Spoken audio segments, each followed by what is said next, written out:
Comme tous les matins, les résidents de l'EHPAD Notre-Dame de la Paix participent à l'atelier kiné. Un rendez-vous immuable, même au plus fort de l'épidémie. Car ici, le personnel fait tout pour que les seniors ne ressentent pas l'angoisse de l'extérieur. Depuis presque 10 mois, les soignants ont créé une bulle sanitaire, avec une obsession, que le virus ne rentre pas. Et pour y arriver, ils se tiennent à un protocole sanitaire très strict.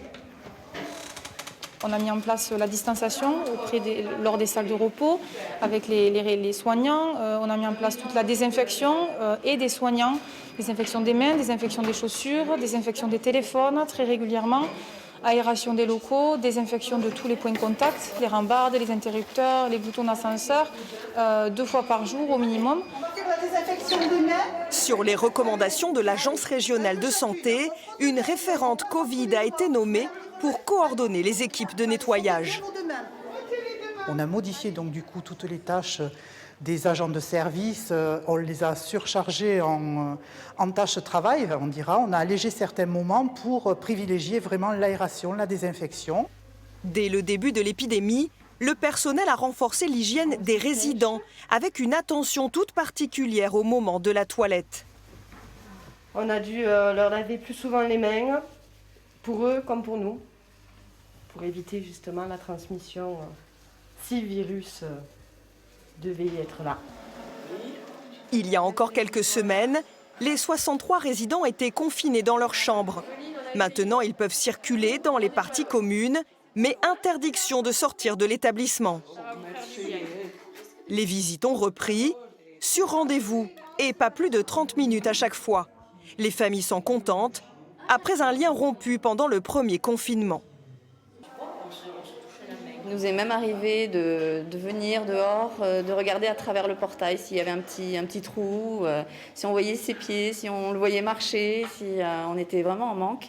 Donc la première vague, ça a été vraiment compliqué à gérer, la seconde beaucoup mieux puisqu'il y a eu des visites qui ont pu se mettre en place avec le plexiglas. Donc c'était pas très agréable, mais c'était toujours mieux que rien. Et donc on le vit bien, finalement.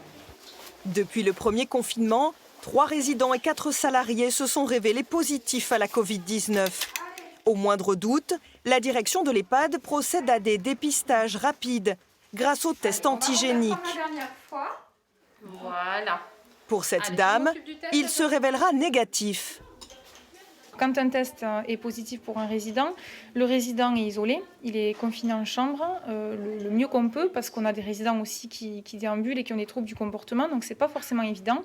On désigne sur la base du volontariat, ça c'est important, les soignants qui souhaitent être sur l'équipe Covid.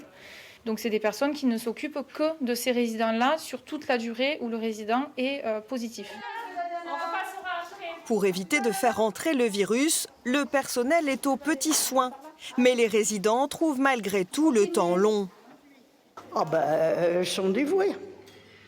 Oui, parce que c'est pas commode pour nous, mais c'est pas commode pour elles, j'ai l'impression.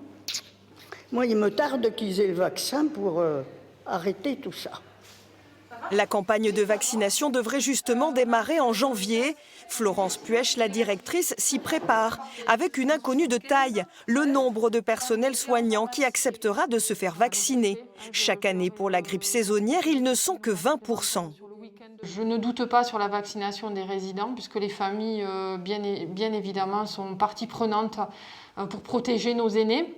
Par contre, pour les salariés, ça n'a pas de caractère obligatoire. Donc c'est vrai que ce sera un gros travail pour les directeurs, les médecins coordonnateurs, pour s'assurer que les professionnels acceptent de se faire vacciner. Mais avant la vaccination, il y a les fêtes de Noël. L'EHPAD a commandé 275 tests pour un dépistage massif des résidents et des salariés avant qu'ils ne retournent dans leur famille. Des mesures contraignantes, mais nécessaires pour que cette EHPAD reste un lieu de vie.